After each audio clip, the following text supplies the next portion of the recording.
materi pokok perkara, saya sudah pernah sampaikan kepada media juga bahwa di sinilah dibutuhkan ajang pembuktian, ajang data, fakta, saksi ahli, saksi adecar atau saksi-saksi yang menguatkan karena itu terjadilah peristiwa ini. Ternyata terbukti apa yang saya katakan. Jadi apa yang saya sampaikan terbukti. Dulu juga masalah perdata saya bilang ngapain, ternyata dicabut. Nah, karena saya melihat itu secara runtut ya, mengalir berdasarkan mekanisme hukum dan fakta hukum. Nah, sekarang masuk kepada agenda pokok permasalahan. Seperti yang sudah saya sampaikan kepada rekan-rekan, pada saat materi pokok perkara pasti akan dihadapkan yang namanya Nikita dengan Reza, karena mereka yang berkaitan. Nah, kalau saya lihat di dalam perjalanannya adu argumentasi di depan hakim, JPU maupun kuasa hukumnya, ada beberapa hal yang saya petik. Yang pertama yaitu tentang masalah ucapan daripada Reza Gladys tentang salah abu-abu. Ya. Abu-abu ini tanda kutip abu-abu apa kan nggak jelas. Kenapa kalau ini masalah abu-abu kok bisa pindah uang? Kan tidak nyambung. Berarti tanda kutip ada suatu peristiwa yang ditutupi atau untuk menutupi supaya jangan ribut di speak up. Kan gitu.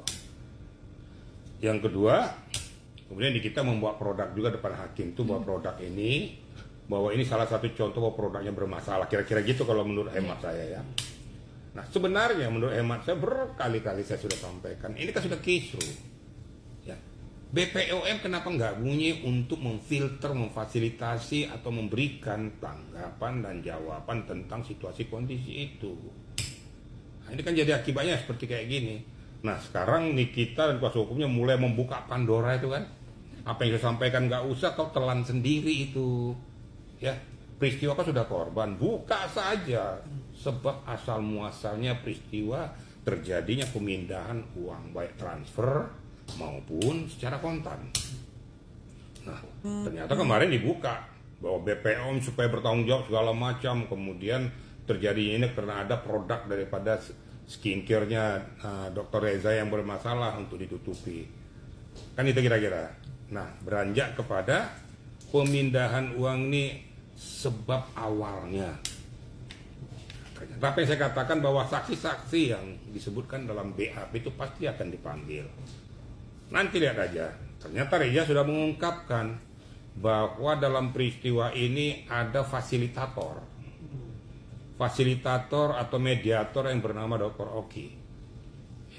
Untuk menyatakan kepada Reza sudah kasih saja, sumpah aja tuh mulutnya dengan uang itu supaya diem, jangan speak up. Saya rasa kalau media ataupun rakyat ataupun publik atau netizen mencermati ini, sumpah aja itu mulut, berarti ada sesuatu yang ditutupi. Nah terus kenapa diikuti sumpah untuk apa? Kenapa mau kalau seandainya itu abu-abu yang disampaikan itu, kenapa kok mau kalau memang benar? Rugi amat uang sampai 4M, tadinya 5M loh ya, melalui fasilitator antara Dr. Oki kemudian menemui ataupun menghubungi yang namanya Mail, kan gitu. Makanya ada 369 Yunto 55. Jadi kalau 369 ayat 1 Yunto 55 itu berarti ada yang turut serta atau penyertaan. Nah, akibatnya muncullah semua di agenda sidang terbuka, kan gitu. Saling memberikan argumentasi. Ini kan masih panjang nih. Nah, kemudian yang disampaikan silakan saja. Menurut hemat daripada terdakwa itu apa, menurut daripada saksi pelapor apa, silakan. Dalam inmanya kan tidak ada keputusan dan belum ada keputusan dari pengadilan dan belum ada tuntutan dari JPU. Yang jadi masalah kan saya berkali-kali. Sebenarnya jangan kita terlalu fokus terus bertahan bahwa tidak ada pemerasan itu. Itu pemerasan. Makanya 369 ayat 1 dibuka baik-baik itu buku. Dibuka itu kitab undang-undang itu ya. Kan dinyatakan di situ ya, telah serang melakukan perbuatan tindak pidana dengan cara melawan hukum, mencemarkan nama baik atau mempublikasikan nama aktivitas orang lain dengan tujuan untuk memperoleh keuntungan baik sebagian maupun seluruhnya. Kesimpulan dari penerapan pasal itu apa? Apabila kau nggak kasih uang sama saya speak up. Saya publikasikan, saya cemarkan nama baikmu. Dan supaya jangan bunyi ini, kasih saya. Kira-kira itu kalau diartikan secara hukum begitu. Ya, Namun ya silakan saja saling memberikan argumentasi.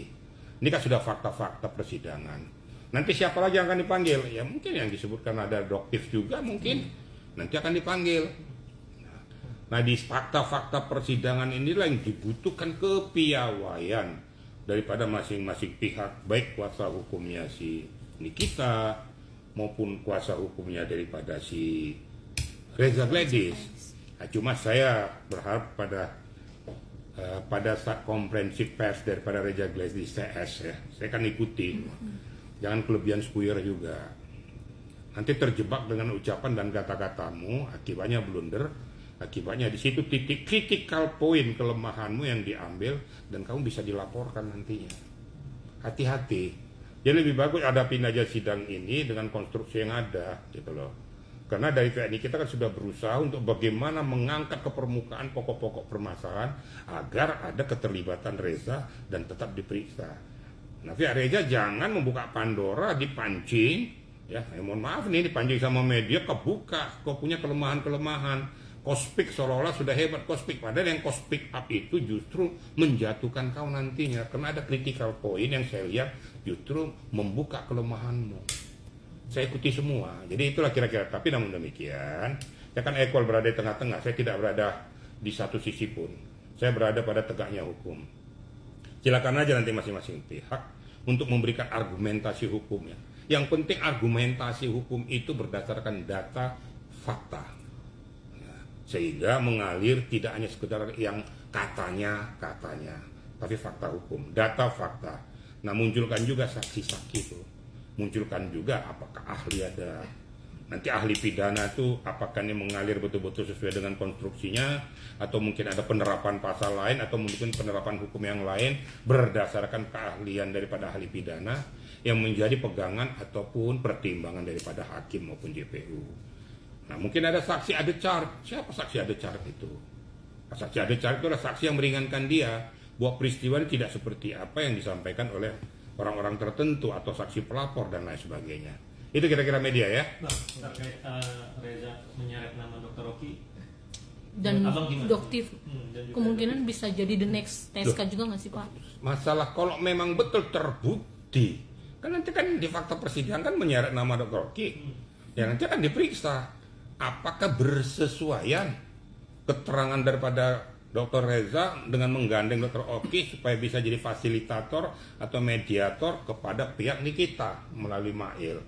Nah sekarang apakah yang disampaikan itu untuk menutup mulutnya atau menyumpal mulutnya itu betul, sehingga dilakukanlah apa ya yang disampaikan oleh Dr. Oki sebagai kepanjangan tangan. Nah, dilakukan ini walaupun yang dilakukannya kan jadi akibatnya menabrak hukum juga. Kalau kasar orang ngomong, tidak ada api, tidak ada asap. Tidak akan mungkin uang berpindah cuma-cuma tanpa ada suatu sebab. Dan jumlahnya cukup besar, 4M loh. Yang tadinya dari 5M ya. Apa mungkin? Apakah sudah manusia beramal benar nih? Berarti ada sesuatu yang ditutupi. Nah inilah yang nanti dipertegas maksud dan tujuan Dr. Oki menyampaikan itu kepada Reza Gladys. Kemudian kok bisa langsung nyambung ke si Mail, kepanjangan tangan daripada Nikita. Kemudian selanjutnya, kalau memang ini bukan pemerasan sebaiknya, kenapa kau mau kasih itu rekeningmu ya untuk dipindahkan uang dan menerima secara tunai kepada dirimu? Ini yang harus dipertahankan, harus diberikan argumentasi hukum yang kuat. Sekali lagi tidak akan mungkin uang berpindah secara cuma-cuma, suatu hal yang impossible. Saya berkali-kali saya katakan nih, kita kok bunyi supaya jangan kau aja, ini untuk meringankan kamu juga. Kalau orang kata bilang justice kolaborator itu ya, membuka Pandora ini kena bukan saya aja kena begini, karena pihak daripada si pelapor ternyata begini sehingga ada pertimbangan hakim nanti gitu loh. Jadi tidak berat-berat di dia sendiri gitu loh. Kita kira-kira ya Pak Nikmir juga sebut pihak Reza Gladys dan suami briefingannya kurang rapih katanya gitu, terkait dengan statement-statement yang dilontarkan Reza ke hakim